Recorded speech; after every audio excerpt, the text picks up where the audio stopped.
Broadcasting live and worldwide. Here's Brody Brazil.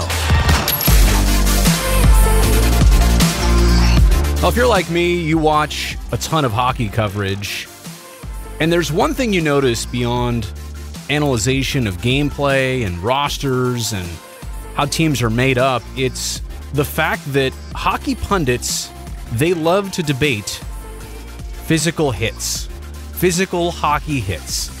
Now, first off, there's the dirty hit kind, where maybe there's more of an intent to actually injure the opponent rather than actually try and make a play on them. But you know the big one, hits to the head, that has been such a topic of interest in the National Hockey League in the last couple years, but really going back now 5, 7, even 10 years as the realizations come about of concussions and CTE and all of the ramifications of serious brain trauma. So hockey is now very interested, as they should be, in hits to the head. In fact, I'm glad to see that there is more of a concern. I'm not complaining about that. I'm just saying, if you watch a lot of coverage, this is discussed quite regularly. But the hard part when you try and analyze a hockey hit to the head, whether it's a shoulder, whether it's on purpose, whether it's unintentional, or an elbow, or whatever it is, I think it goes unsaid, but I don't think enough people realize this every single time. No two hockey hits are the same. You think about the game situation, the speed, the angle of convergence of the two players, how the finish of the hit was laid, and even timing. We're talking about split seconds here, but the timing of the hit in relation to maybe a player possessing the puck or trying to make a play or not. And I think what's crazy about all of this is we've seen some pretty innocent-looking hits result in suspensions and really injuries. We've also seen some pretty graphic hits, specifically to the head, that are not suspended, and a player might in fact keep playing in the rest of that game, might be back for the next one, might have no physical ramifications. And I also want to point out, too, it's important to note, just because a player finishes the game and they just got hit, that doesn't mean that they don't have any after effects or any type of concussion symptoms or issues moving forward.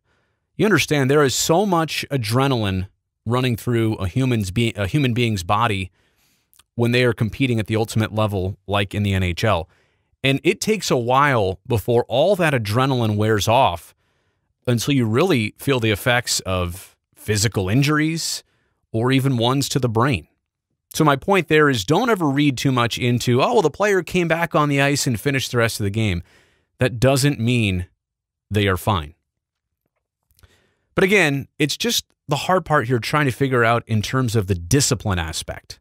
I think we can all agree that we want to protect players, and I'll touch on more of that in just a second. But the discipline part, sometimes you see discipline, sometimes you don't.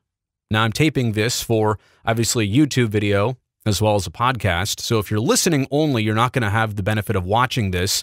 But we'll show you a couple different hits here.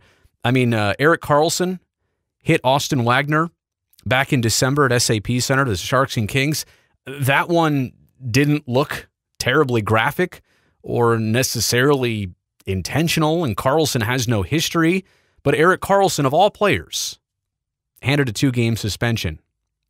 Then in more recent times, I mean, literally the star of the league, or one of them, Edmonton's Connor McDavid, hit Nick Leddy high. Now, I think we can all agree, there was contact made here between a player's body and another player's head. Connor McDavid, of all people, suspended 2 games for a hit to the head on Nick Leddy. And that brings us to even more recent times. The Sharks and Bruins in Boston. Here's Zdeno Chara laying a high hit on Evander Kane. And as I record this, Kane is still out of the lineup. He missed 1 game already. And now today, it's Sunday, March 3rd, he's missing another game tonight. And nobody exactly is confirming or denying that Kane's hit here, or the Chara hit on Kane here, was the reason. Again, nobody's saying it is the reason. Nobody's saying it's not the reason. But it's hard for all of us who watch that. We also know what kind of a player Evander Kane is. He's hungry. He's not going to be the first one to sit out. The fact that he cannot play right now kind of gets the mind racing about that hit and now the after effects of it. And it brings me to what might be a crazy, far-fetched thought, but I think it's worth putting out there.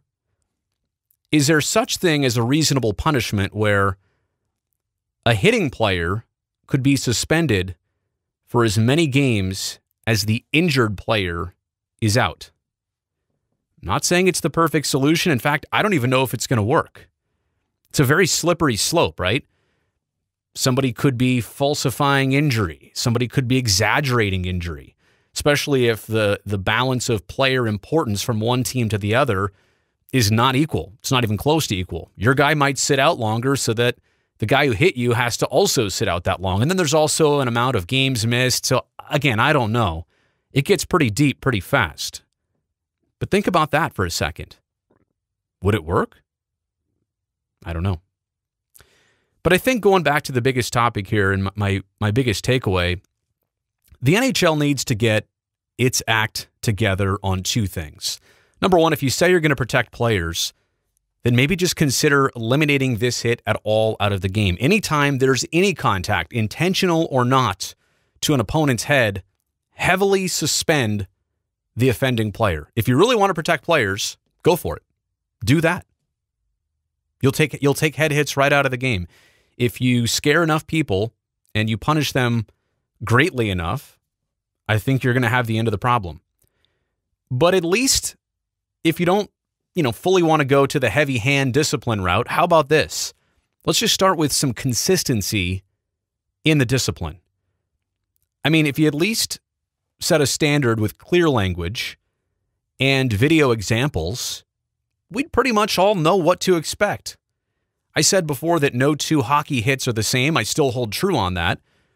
But if you come up with, out of the hundreds of examples there are out there, a couple of the ones that define it for you, spell it out exactly, I think a lot of us would feel a lot better about at least knowing where the league stands, what's legal, what's not, what's suspendable, what should be immediately called a penalty, and what shouldn't be.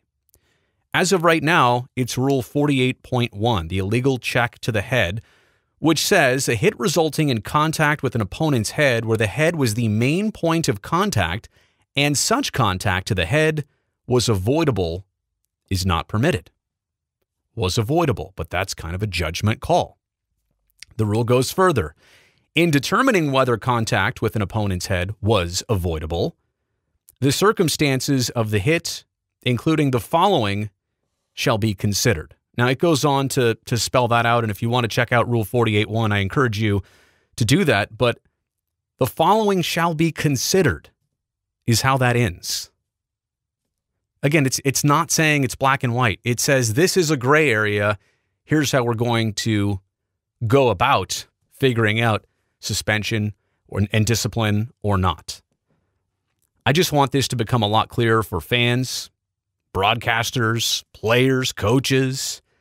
I think setting a clear standard moving forward, that's something the league tried to do a few years back, and then it just seems like they relaxed on it. Go back to something that is very clear, be very consistent in your discipline, and you watch. That'll probably disappear from the game sooner than you think.